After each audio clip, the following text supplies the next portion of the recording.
Hi there, and welcome back to Understanding Depression, where we explore mental health in a way that's warm, relatable, and grounded in science. I'm really glad you're here today, because we're diving into a topic that's often overlooked in conversations about mental well-being, nutrition. Yep, what we eat. You might be wondering, is food really that important when it comes to depression? The short answer is yes. And the long answer is fascinating. Today we'll unpack the science, the psychology, and the real-life implications of how what we put on our plate affects what happens in our minds. So if you've ever felt off after skipping meals, or noticed a mood dip after a weekend of junk food, this episode will make a lot of sense. And don't worry, we're not here to make you feel guilty about your eating habits. We're here to explore the why, and maybe discover some small steps we can take together. So grab a comfy seat, maybe a glass of water, and let's dive into how food and mood are deeply connected. Let's start with the big picture. Nutrition is often thought of as something that only impacts your physical health, your weight, your energy, your heart. But over the past decade, researchers have uncovered compelling links between what we eat and our mental health. Studies have shown that people who consume diets high in processed foods, refined sugars, and unhealthy fats tend to report higher levels of depression and anxiety. On the other hand, diets rich in whole foods, like fruits, vegetables, whole grains, nuts, seeds, lean proteins, and healthy fats, are associated with better mood and lower risk of depression. One groundbreaking study often cited in this area is the SMILES trial, which showed that dietary intervention could significantly reduce symptoms of depression. Participants who received nutritional counseling and improved their diet experienced far more relief than those who didn't make changes to their food intake. This shows us that diet isn't just background noise. It can play an active role in mental health treatment. But how does food actually affect the brain?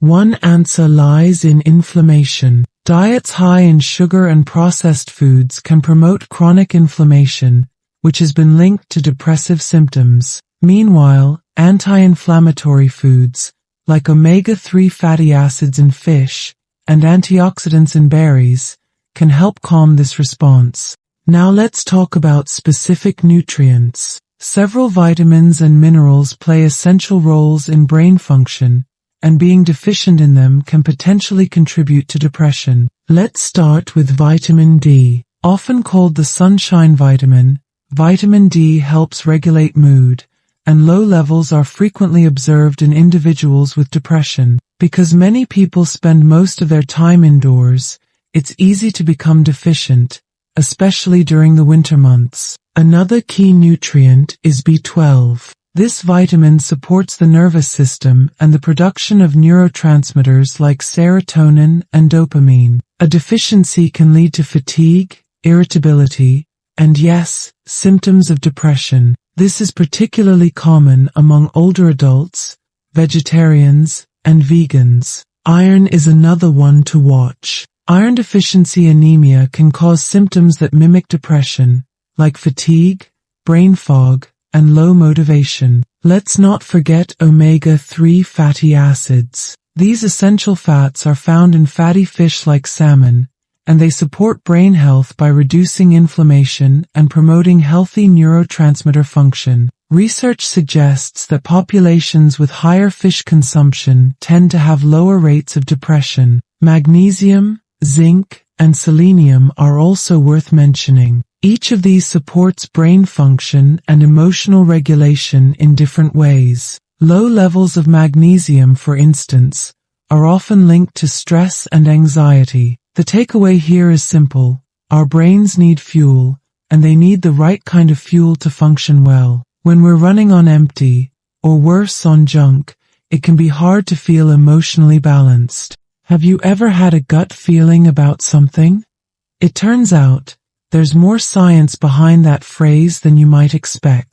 The gut and the brain are closely linked through what's called the gut-brain axis, a complex communication network that connects your digestive system with your central nervous system. One of the key players in this relationship is the microbiome, the trillions of bacteria living in your gut. These microbes don't just help digest food, they also play a role in producing neurotransmitters like serotonin. In fact, about 90% of serotonin is made in the gut. When the microbiome is healthy, it supports emotional stability, but when it's out of balance, due to poor diet, antibiotics, or chronic stress, it can lead to inflammation and disrupted neurotransmitter function, both of which are linked to depression. So what helps nourish a healthy gut? Fiber-rich foods like vegetables, fruits, legumes, and whole grains are great. Fermented foods, like yogurt, kefir, kimchi, and sauerkraut, introduce beneficial probiotics into the system. Even something as simple as staying hydrated and reducing processed food can make a real difference. Improving your gut health won't cure depression on its own, but it can be an important piece of the puzzle. And when you support your gut, you support your brain too. It's not just what we eat, it's also how we eat that matters. Skipping meals, eating late at night, or having irregular eating patterns can wreak havoc on our mood and energy levels. Blood sugar levels, for example, play a huge role in how we feel day to day. When you eat refined carbs or sugar-heavy foods, your blood sugar spikes quickly, and then crashes. These crashes can make you feel irritable, tired, or even hopeless. Eating regularly, and choosing balanced meals with protein, healthy fats, and complex carbs, helps keep your blood sugar stable. And when your blood sugar is stable, your mood often follows. There's also the emotional side of eating. Comfort eating, emotional eating, and binging are behaviors many of us turn to when we're feeling down. While they may bring temporary relief, they often leave us feeling worse in the long run. Recognizing these patterns, and approaching them with compassion, not judgment, is a key part of healing. So what can we actually do with all this information?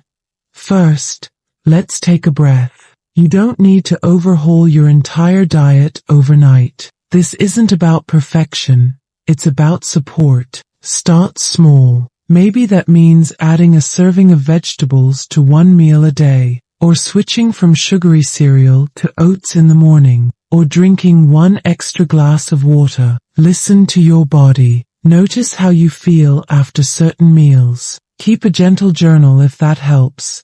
Tracking your food and mood can offer some really helpful insights. If you're struggling with depression, nutrition can be a helpful ally, but it's not a replacement for therapy, medication, or professional care. Think of it as one tool in your mental health toolbox. And if you're not sure where to start, consider speaking with a registered dietitian or a doctor who understands mental health. They can help you figure out what's best for your body, your lifestyle, and your emotional well-being.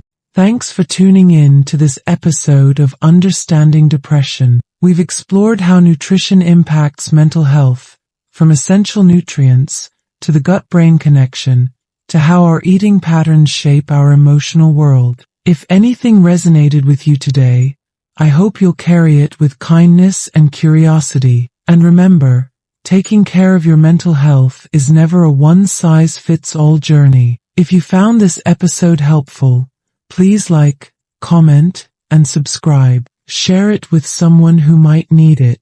And as always, take good care of yourself. You matter. See you next time.